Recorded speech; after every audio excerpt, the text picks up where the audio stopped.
armonía, porque allí envía Jehová bendición y vida eterna. Entonces, ¿cuántos vinieron dispuestos a recibir bendición del Señor hoy? Porque será Dios el que esté hablando en esta noche y no yo, es lo que le pedí al Señor. Señor, que sé tú y no yo, porque si no, me puedo equivocar. Vamos a orar. Padre, en el nombre de Jesús, te damos gracias, Señor, por este día, oh Dios, porque nuevamente nos permites estar aquí, Padre amado, alabándote, honrándote, Señor, dándote el honor y la honra que tú te mereces. Oh Señor, te pedimos que seas tú, oh Dios, hablando en esta noche. Aquí estoy, Señor, solo quiero ser un instrumento, Padre. Sé tú hablando a través de mi vida. Y que la palabra llegue, Señor, y dé el fruto, Señor, por el cual tú la envías. Que cada quien, oh Dios, la reciba de tu parte, oh Padre amado, y no de mi parte. En el nombre de Jesús. Amén y amén. Bueno, estamos estudiando el libro de Hechos desde hace tres miércoles atrás, y es el cuarto. Y hoy vamos a leer, voy a empezar con el juego de los lentes. Es que no los veo. El capítulo 4. Voy a ir leyendo y a medida que voy leyendo, voy enseñando de una vez para tomar buen tiempo, para que no se nos vaya el tiempo. Dice la palabra en Hechos 4. Hablando ellos al pueblo, vinieron sobre ellos los sacerdotes con el jefe de la guardia del templo y los saduceos. Si ustedes recuerdan la semana pasada que el hermano Giovanni estuvo predicando, Pedro y Juan iban entrando al templo y a la entrada del templo había un hombre que era cojo. Yo me puse a investigar, yo creo que encontré el diagnóstico. Para mí él tenía pies equinovaros porque era cojo de nacimiento y no podía caminar. Entonces, este personaje tenía ya 40 años en la entrada del templo pidiendo limosna. Me imagino que tendría como 50 años de edad, porque recién nacido no podía pedir dinero. Y Pedro y Juan hicieron el milagro, oraron por él, le dijeron, no tenemos ni plata ni oro, pero de lo que tengo de eso te vamos a dar, y recibió la sanidad. ¿Qué pasó? Que hubo público, hubieron testigos de ese milagro, y no solo el cojo fue sanado, sino que la gente vio y creyó, y hasta 5,000 se convirtieron, dice la palabra. Entonces, por eso es que dice acá que los sacerdotes, los saduceos y los jefes de guardia vinieron hasta donde estaban Pedro y Juan, porque había acontecido esto. ¿Quiénes eran estos personajes? Estos eran los personajes importantes de la religión en aquel tiempo, de la iglesia en aquel tiempo. Y ellos no eran de muy grato escuchar que alguien estuviera hablando de la resurrección a través de Cristo. A eso ellos los irritaba. Dice que vinieron sobre ellos. Ustedes saben, no dice que vinieron a conversar con ellos, sino que vinieron sobre ellos, o sea que vinieron con ímpetu. Resentidos de que enseñasen al pueblo y anunciasen en Jesús la resurrección de entre los muertos.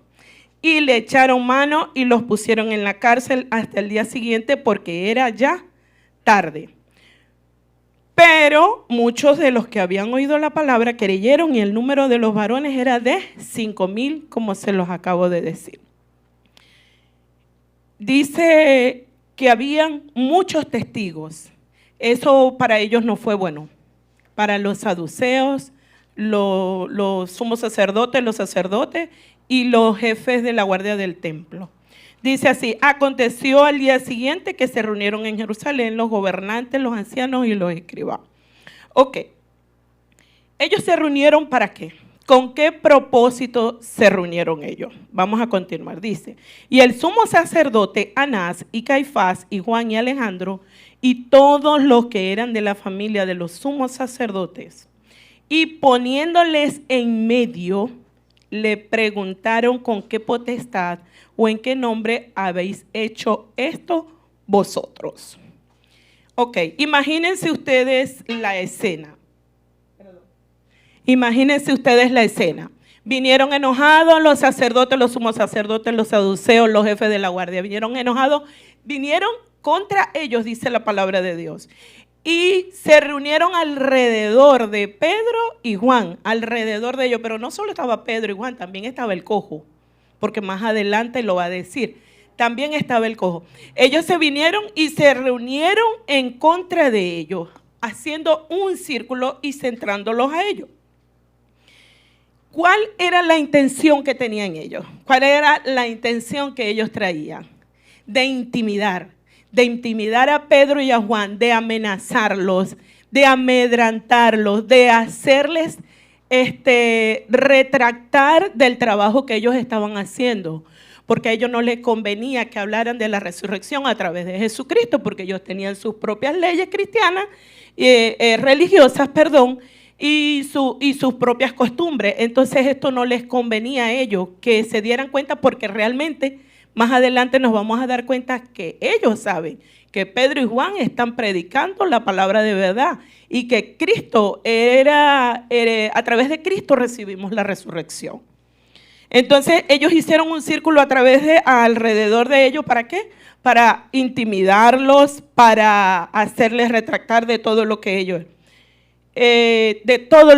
estaban haciendo. Dice así: entonces Pedro, lleno del Espíritu Santo. ¿De qué estaba lleno Pedro? Del Espíritu Santo. Entonces Pedro, lleno del Espíritu Santo, les dijo: gobernantes del pueblo y ancianos de Israel, puesto que hoy se nos interroga acerca del beneficio. ¿De qué lo están interrogando? ¿De un qué? De un beneficio, o sea, hasta un beneficio, o sea, les estaba molestando eso. Hecho a un hombre enfermo, ¿de qué manera haya sido sanado? Sea notorio a todos vosotros y a todo el pueblo de Israel que en el nombre de Jesucristo de Nazaret, a quien vosotros crucificasteis y a quien Dios resucitó de los muertos, porque, perdón, me van a poner los versículos allá, ¿verdad? Sí, ok. Y a quien Dios resucitó de los muertos, por él, este hombre está en vuestra presencia sano. ¿Qué ven ustedes allí? ¿Ustedes creen que Pedro y Juan se dejaron intimidar? ¿Verdad que no? Ellos hablaron con carácter. Ellos no olvidaron quiénes eran ellos, su identidad. Ellos no olvidaron la identidad y el poder que se les había sido dado. Porque si vemos en Hechos 1:8, si está por allí, ¿verdad? Hechos 1:8, si me lo ponen allí, por favor. Dice así: pero recibiréis poder cuando haya venido sobre vosotros, ¿quién? El Espíritu Santo, y me seréis testigos en Jerusalén, en toda Judea, en Samaria y hasta lo último de la tierra. Ellos hablaron con autoridad. Dice el versículo 8, entonces Pedro, lleno del Espíritu Santo. Si él estaba lleno del Espíritu Santo, entonces ¿qué tenía? Poder, ¿verdad? Porque la Biblia lo dice: y recibiréis poder cuando haya venido sobre vosotros el Espíritu Santo. Lo dice en Hechos 1:8, el primer capítulo que dio el pastor. Entonces, ellos no se acobardaron. Hablaron con autoridad. Y también hablaron con sarcasmo. O sea, yo me puse a leer y yo lo volví a leer, ¿no? Yo dije, para mí, en este pedacito, Pedro fue sarcástico con ellos. Cuando les dice aquí, en el versículo 10, sea notorio a vosotros, a todos, pues, que en el nombre de Jesús, aquí dice, ¿a quién crucificasteis? Yo me los imagino a ellos hablando así con sarcasmo. En el nombre de Jesús, a quien te acuerdas crucificaron, que fueron, hicieron un tribunal y prefirieron soltar a un ladrón, a un delincuente, y lo crucificaron. Bueno, en el nombre de ese que ustedes crucificaron, este cojo fue sanado. O sea, ellos hablaron con autoridad, con poder. No se dejaron intimidar. Y les recordaron a los sumos sacerdotes que lo que hicieron con Jesucristo. Y les dijeron, como dice en el Salmo 118, 22, les hicieron saber que Cristo ahora era la cabeza de la iglesia. En el Salmo 118, problema con estos lentes, 118, versículo 22. Ok, vamos a buscar por acá, que no ha salido ahí en pantalla. Salmo 118, versículo 22. Okay. Estoy hablando un poquito rápido porque esta apenas es la introducción. Dice así: la piedra que desecharon los edificadores. ¿Quién la desecharon? Los edificadores. Ha venido a ser la cabeza del ángulo. Ese es Cristo. Y ellos le recordaron esa palabra que estaba dicha ya en el Antiguo Testamento. Le dijeron, ahora ese que ustedes crucificaron vino a ser la cabeza del ángulo. Y si no hay cabeza, no hay iglesia. Si no está Cristo, la iglesia no funciona. O sea, la iglesia que ustedes tienen, les dijo, es una iglesia mediocre. Es una iglesia falla porque no tiene una cabeza. Entonces, ese quien ustedes crucificaron, hoy es la cabeza del ángulo.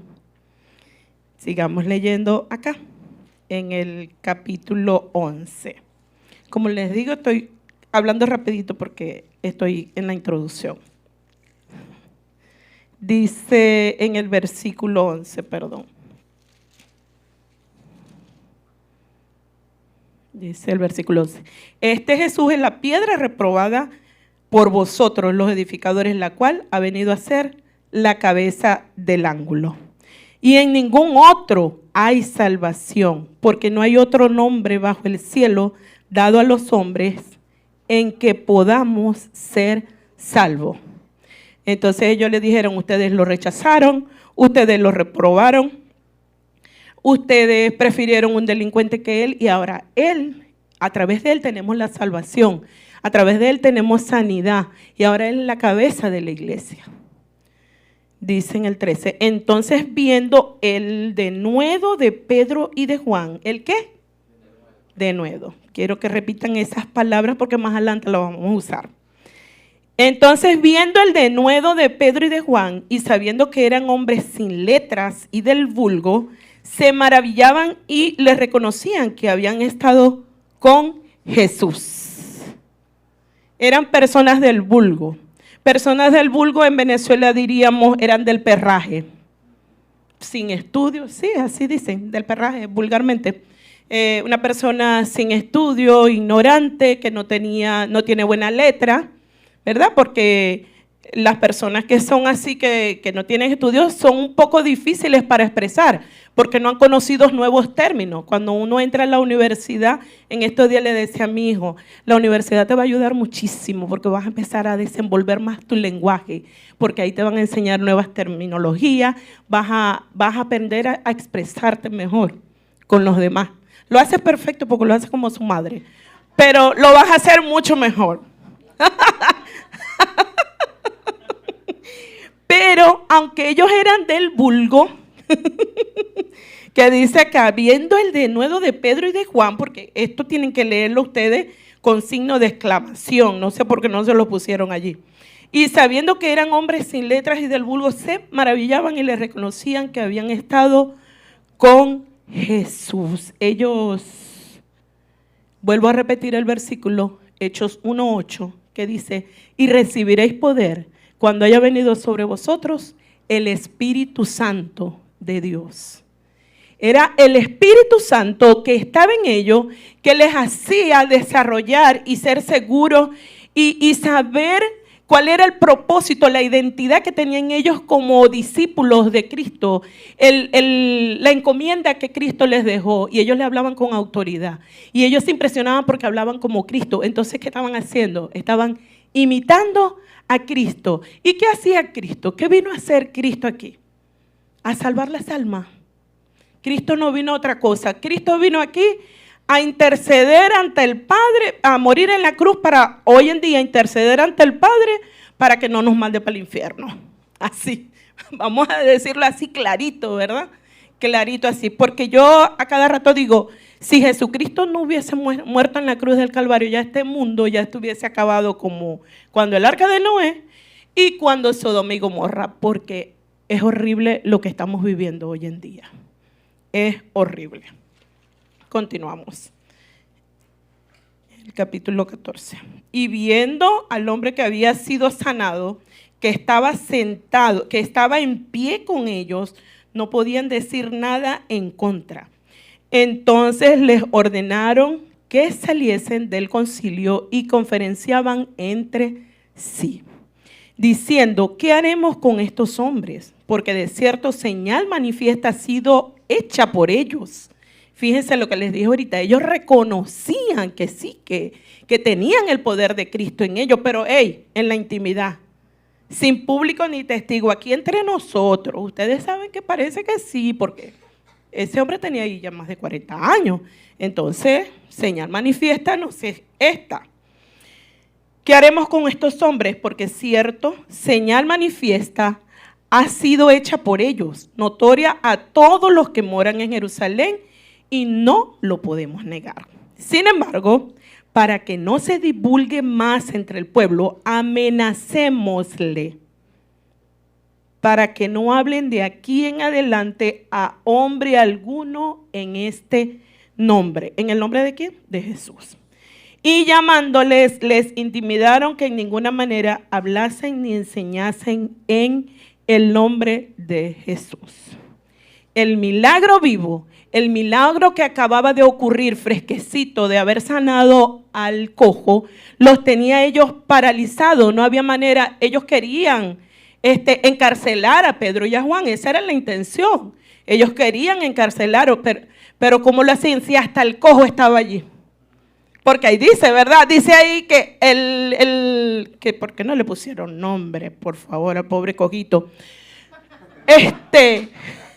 Sí, porque en todas partes dice el cojo, pobrecito. Seguro se llamaba Byron, o Giovanni, Wilson. Ajá, en todas partes. Entonces, como él estaba allí, el que era cojo, vamos a decirlo así, porque ya no es cojo. No podían hacer nada, ¿verdad? Y aparte, todo el pueblo lo vio. Todo el pueblo se enteró. Y no solo que todo el pueblo lo vio y todo el pueblo se enteró, sino que 5,000 creyeron por un solo milagro. Por un solo milagro creyeron. Entonces, ellos lo reconocían en sus reuniones íntimas, que era muy notorio, que era muy real y que no podían hacer nada en contra de Pedro y Juan, ¿verdad? Estaban de manos atadas. Entonces, ¿ellos qué hicieron? Bueno, vamos a hacer una cosa, vamos a amenazarlos. Que si siguen hablando los vamos a meter en la cárcel, lo vamos a meter, o si no lo tiramos en el pozo donde tiraron a Daniel, o lo metemos en el horno donde metieron a los 3 testigos. Vamos a amenazarlo con todo eso a ver si ellos se quedan quietos.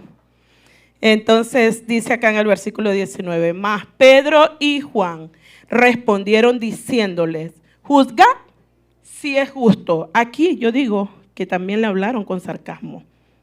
Así yo me imagino, juzgad si es justo delante de Dios obedecer a vosotros que a Dios, porque no podemos dejar de decir lo que hemos visto y oído.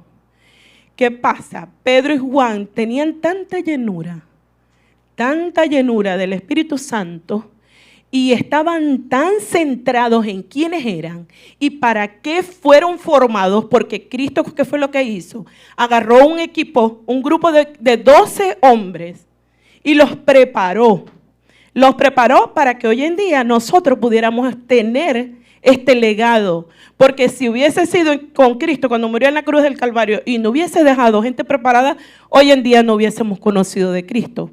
Pero ellos sabían cuál era su identidad y sabían que el poder del Espíritu Santo estaba sobre ellos.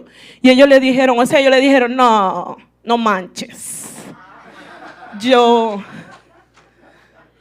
no voy a obedecerlos a ustedes antes que a Dios. Si el pastor que es de Brasil habla mexicano, yo también puedo. Y él le dice, no, yo no voy a obedecerlos a ustedes antes de Dios. Métanme en el pozo de Daniel, en el horno de los 3 testigos, donde ustedes quieran. pero nosotros vamos a seguir testificando y dando las buenas nuevas de salvación. Ese pedacito lo estoy poniendo yo. Ellos entonces, el versículo 21, ellos entonces les amenazaron y les soltaron, no hallando ningún modo de castigarle por causa del pueblo, porque todos glorificaban a Dios por lo que se había hecho. ¿Cuántos? Todos, el pueblo. ¿Por qué? Por un solo milagro, por un solo milagro. Todo el pueblo creyó por un solo milagro, ya que el hombre en quien se había hecho este milagro de sanidad tenía más de 40 años, paralítico. Esa fue la introducción. Ahora sí entremos a la prédica. ¿Qué reflexión nos deja esto ahorita a la actualidad? Vamos a leer Mateo 28, capítulo 19. Leamos Mateo 28, capítulo 19. Dice así: por tanto, id y haced discípulos a todas las naciones, bautizándoles en el nombre del Padre y del Hijo y del Espíritu Santo. Esta es la gran comisión que nos dejó Jesucristo. ¿Qué hacía Jesús cuando iba y llegó a la playa y le dijo, ¿quién era el que era pescador? Pablo. No, Pedro, perdón, ¿verdad? Ajá, tú pescas, no, ven que vamos a pescar, hombre. Agarró a Pablo, el que perseguía a la iglesia. Hey, ven, vamos a... La misión de Cristo era una sola, Él nunca se desubicó. Él vino a la tierra y estuvo 33 años de ministerio en la tierra. Murió de la manera más vil, de la manera más horrible, castigado, azotado, golpeado con una cruz de espinas, todo, pero él solo tenía una sola visión y eran las almas, más nada, porque esa fue su misión, porque él le dijo a Dios, no, cuando estaban el Padre, el Hijo y el Espíritu Santo en el cielo, le dijo, Señor, no acabes la tierra, déjame bajar, yo me voy a hacer humano y voy a bajar y voy a hacer sacrificio por ellos, y así no tienen que matar más ovejitas. Entonces, yo voy a hacer sacrificio por ellos, para que a través de mí, a través del sacrificio que tú vas a ver que yo voy a hacer, ellos puedan ser salvos. Esa era la única misión. Entonces comenzó y terminó dándonos este mandato, porque no es opcional. Es un mandato que nos dejó, ¿a quién? A todos nosotros. Porque si se fijan, él aquí había sido crucificado. En este capítulo de Mateo, él ya había sido crucificado y ya había resucitado. Y después que resucitó, ¿qué pasó? Empezó y se le apareció a Tomás, a las mujeres, a los discípulos, a todos. Pero fíjese cuál fue su último mandato, él mismo desde el principio. Lo que hizo fue hacerle como un refresquito de memoria. Por tanto, id y haced discípulos a todas las naciones, bautizándolos en el nombre del Padre, del Hijo y del Espíritu Santo. Como les dije, no es opcional. Pero ni es opcional, ni seleccionó a personas específicas para que hicieran esto. Él no seleccionó a personas específicas. El que iba creyendo tenía que ir a dar de gracia lo que de gracia había recibido.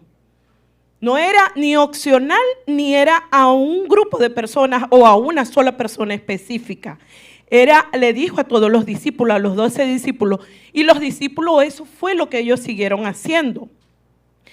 Tampoco era una persona con título. Ajá, yo te voy a dar el título a ti de predicador y evangelista. No, eso no es para un grupo de gente específica, eso no es para una pareja de líderes de evangelismo. No, eso es simplemente un puesto que se nos da para que organicemos actividades, para que hagamos algo para atraer a las almas, a las personas que están necesitando de Cristo. Entonces, ¿es para quién? para todos nosotros, desde la cabeza hasta el que limpia, aunque aquí limpiamos todos. Desde la cabeza, que es el pastor, hasta el que limpia. Fue el último, pero el mismo mandato que dio Jesús desde el principio. Las almas, el amor por las almas, por los perdidos. Entonces, yo pregunto, iglesia, ¿qué estamos haciendo? ¿Qué estamos haciendo nosotros? ¿Estamos cumpliendo esta gran comisión? Porque así se titula la gran comisión en Mateo 28, 16. La gran comisión, ir por todo el mundo y predicar el evangelio. Pedro y Juan casi iban a ser encarcelados por eso, por estar predicando la palabra de Dios, por estar cumpliendo la gran comisión. Y ellos tenían ímpetu, tenían seguridad, sabía quiénes eran y quién estaba con ellos. Y ese mismo que estaba con Pedro y Juan está con nosotros. ¿O es que acaso ninguno acá ha recibido el Espíritu Santo? Porque si no ha recibido el Espíritu Santo, vamos a pasar, oramos por usted para que reciba el Espíritu Santo. Y se llene de ese gozo, de ese denuedo que tenían Pedro y Juan. ¿A qué le dedicamos más tiempo? A lo que en verdad, para lo que en verdad fuimos creados, porque para eso fuimos creados. El mundo espiritual es el mundo real. Ese es el mundo real. ¿Saben por qué? Porque cielo y tierra pasará, más su palabra no pasará. ¿Y por qué? Porque un día nosotros vamos a partir de este mundo. ¿Y qué va a pasar? ¿Qué va a pasar con lo que tenemos? Con las posesiones. ¿Qué va a pasar? Esto no, esto es vanidad. Esto es vanidad. ¿Qué estamos haciendo con nuestro tiempo? ¿A qué le estamos dedicando más? ¿Estamos cumpliendo la gran comisión de predicar el evangelio y de salvar a las almas que están perdidas? ¿O es que el trabajo es más importante que la gran comisión? ¿O el novio, o la esposa, o el esposo, la universidad, o el teléfono, o la televisión, o las fiestas? No, lo más importante es para lo que fuimos llamados, a dar de gracia lo que de gracia hemos recibido.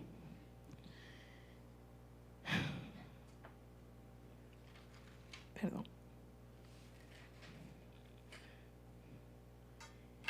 ¿O será que nos avergüenza hablar del evangelio?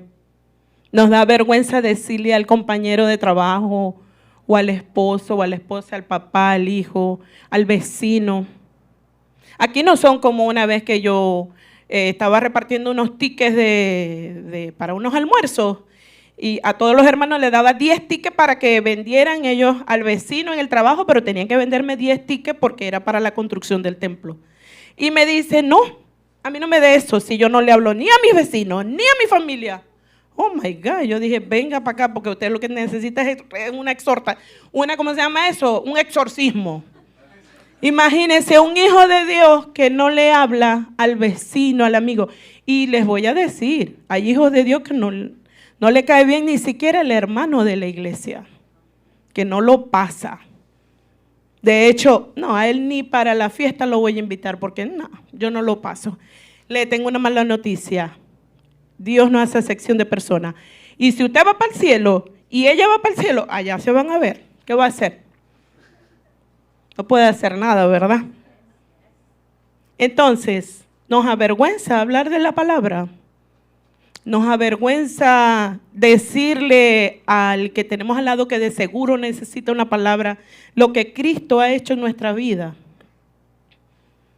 O lo negamos, porque dice la palabra en Mateo 10, capítulo 10, versículo 33.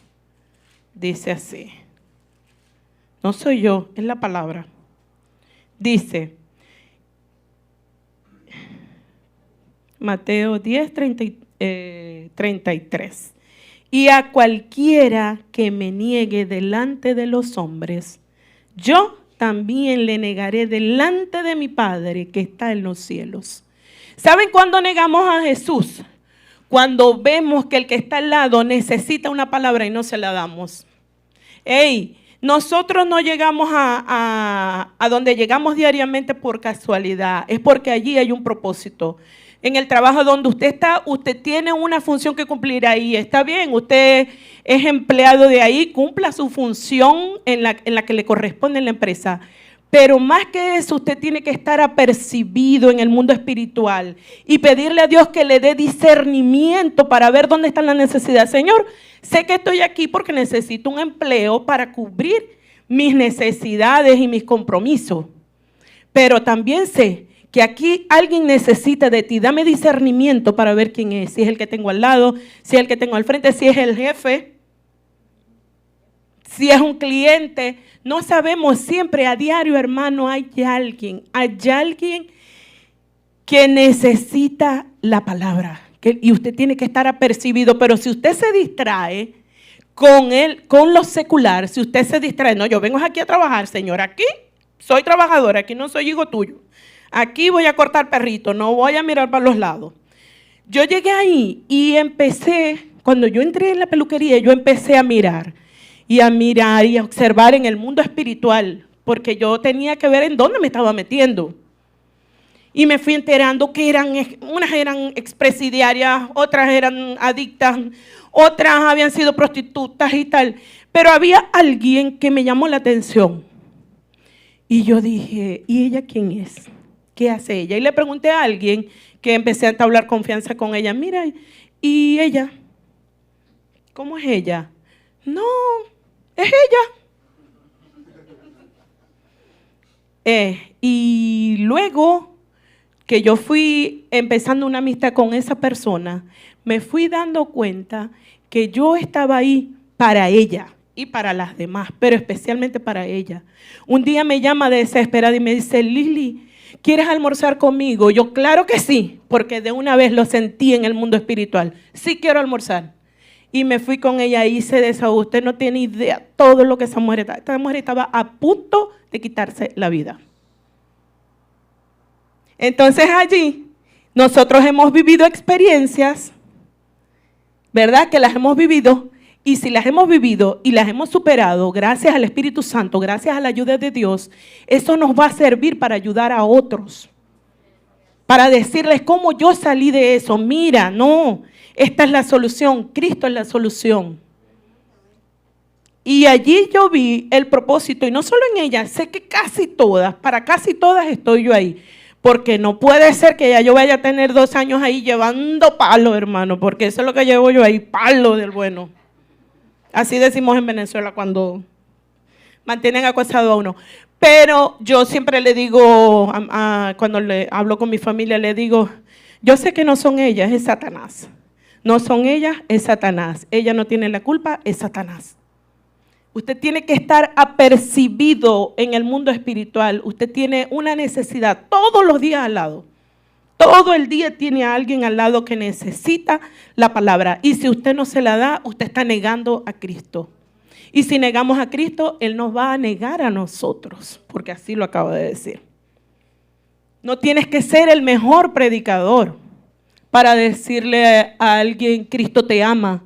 No tienes que ser el mejor predicador, no tienes que tener teología, no tienes que conocerte toda la Biblia.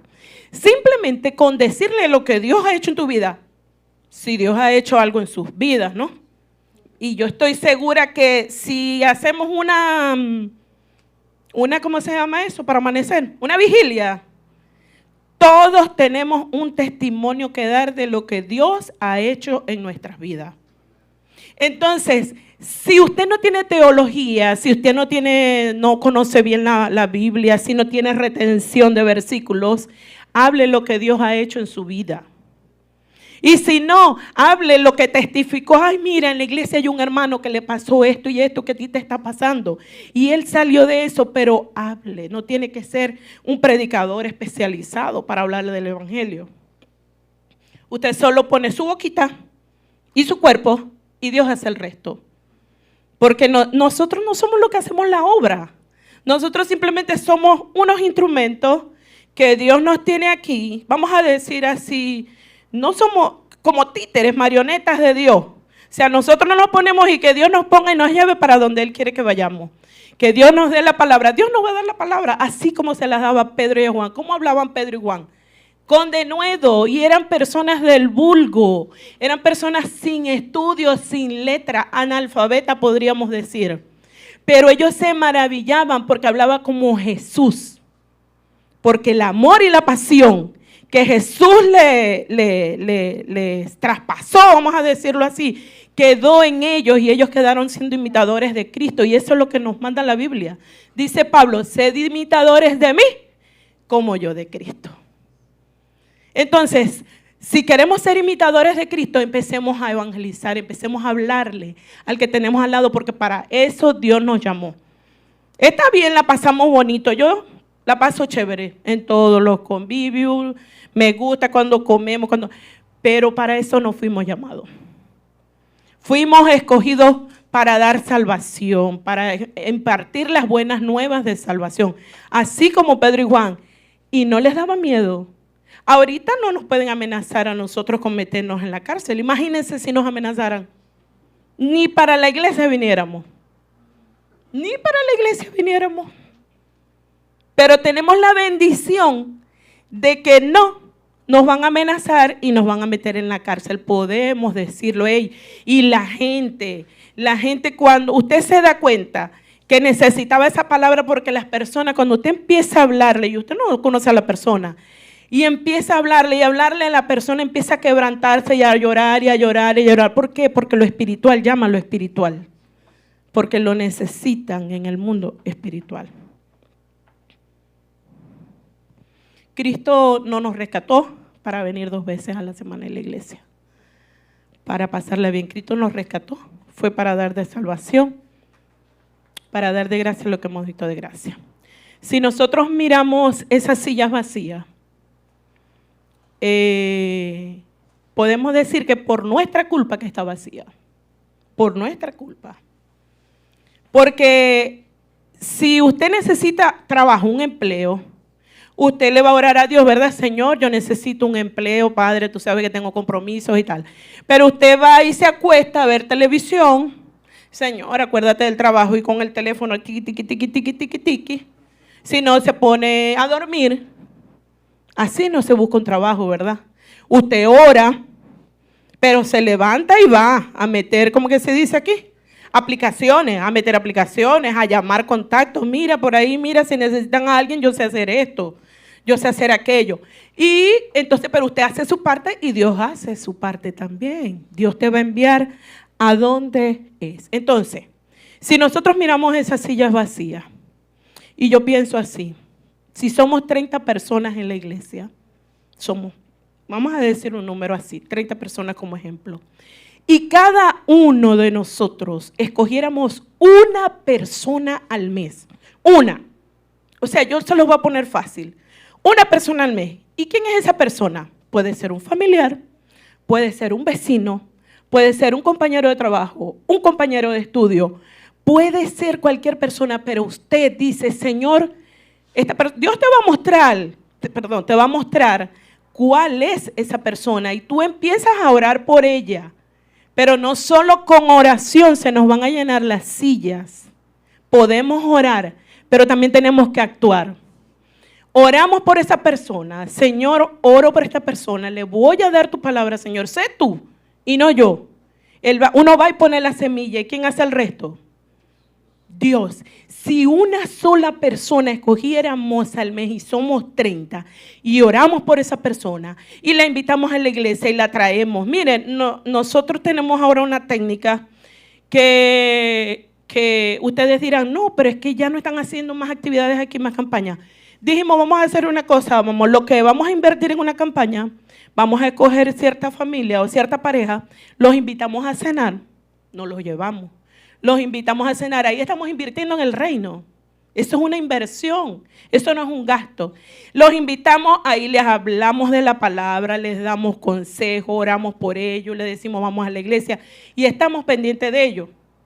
Así, o sea, son técnicas, son tácticas que Dios nos puede dar. Pero si cada uno escogiéramos una persona al mes, oráramos por ellos y le invitáramos, yo te voy a buscar para que vamos a la iglesia. créanme que de 30, aunque sea 10 se convierten. Ahora imagínense ustedes 10 mensuales. ¿Al año cuántas son? 120 personas. En 2 años tenemos, en menos de 2 años, pastor, tenemos que hacer 2 o 3 servicios. Porque no nos van a alcanzar la silla. Pero tenemos que levantarnos, que tenemos que tomar nuestra autoridad, nuestra identidad de, como se dice, de embajadores de Cristo. De embajadores de Cristo, así como Pedro y Juan, que no les dio miedo, estaban en un círculo con los sumos sacerdotes, los jefes de la guardia, los saduceos. Ustedes se imaginan, esos eran los más poderosos en ese entonces. Y ellos eran unos simples analfabetas, se los voy a decir así. Y a ellos no les importó que ellos tomaron la autoridad y ellos sabían quiénes eran ellos. Eran hijos del Rey de Reyes, del Señor de Señores. El Espíritu Santo estaba con ellos y hacía poquito, en Hechos 1:8, Dios les había dicho: y recibiréis poder cuando haya venido sobre vosotros el Espíritu Santo de Dios. Donde quiera que estemos, hermanos, podemos hablar la palabra. Dice en Romanos 10:14, así. Romanos 10, ya voy a terminar, pastor. 10:14, que yo le digo al pastor, mire que yo hablo mucho. Yo soy esposa de mi esposo, de my husband. Dice así: ¿cómo pues invocarán en el cual no han creído? ¿Y cómo creerán en aquel en quien no han oído? ¿Y cómo oirán sin haber quien les predique? Nosotros somos estos, hermanos, los que tenemos que predicar la palabra, hablarle al prójimo, hablarle al necesitado. Miren, esta iglesia no está aquí por error en Santa Ana. Dios tiene un propósito. Si Dios permitió, porque Dios permite todo. Todo lo que hacemos es porque Dios lo permite, porque cuando no es la voluntad de Dios no ocurre. Pero si Dios permitió que esta iglesia esté aquí, porque hay personas aquí que ya Dios los escogió, porque Él enviará a los escogidos, pero nosotros tenemos que salirlos a buscar para que ellos oigan, para que ellos crean y para que después ellos prediquen. En 2 de Timoteo, y voy a cerrar con esto. Ahora sí, pastor. En 2 de Timoteo me perdí aquí, porque esta Biblia es muy grande. 2 de Timoteo 4, del 1 al 2 dice: te encarezco delante de Dios y del Señor Jesucristo, que juzgará a los vivos y a los muertos en su manifestación en su reino, que prediques la palabra, que instes, miren lo que viene aquí, a tiempo y fuera de tiempo. Redarguye, reprende, exhorta con paciencia y doctrina, a tiempo y fuera de tiempo. A tiempo es cuando estamos aquí, en la iglesia, porque es nuestro tiempo de estar los hermanos juntos en armonía, alabando, orando, predicando y enseñando. Fuera de tiempo es cuando estamos en nuestros trabajos, en la universidad, en la escuela, con el vecino, en el supermercado, en el del taxi. Ahí está el testimonio del pastor con Carmen. ¿Quién era el pastor? El taxista en ese momento. ¿Y qué hizo? Le predicó la palabra. Una vez, voy a dar este testimonio para cerrar. Ay, Dios mío, pastor no me va a dar más el micrófono. Mi esposo taxiaba. No, ya terminé. Mi esposo era taxista y mi esposo siempre tenía alabanzas y tenía tratados. ¿Sí saben lo que son tratados evangelísticos? Y el que llegaba, pero es que mi esposo era automático. Buenas tardes, pum, el tratado, y pum, la alabanza. Y iba el muchacho, inquieto el muchacho. Y Alejandro lo vio, el Señor le mostró su corazón y empezó a hablarle de la palabra. Y el muchacho le dijo: para aquí. Y saca la pistola y le dice: te iba a atracar y no puedo hacerlo porque yo también he sido hijo de Dios. Y si yo me meto con un hijo de Dios, yo sé lo que me sobreviene. Tiró el arma al suelo del carro y se le tiró al pecho a llorar.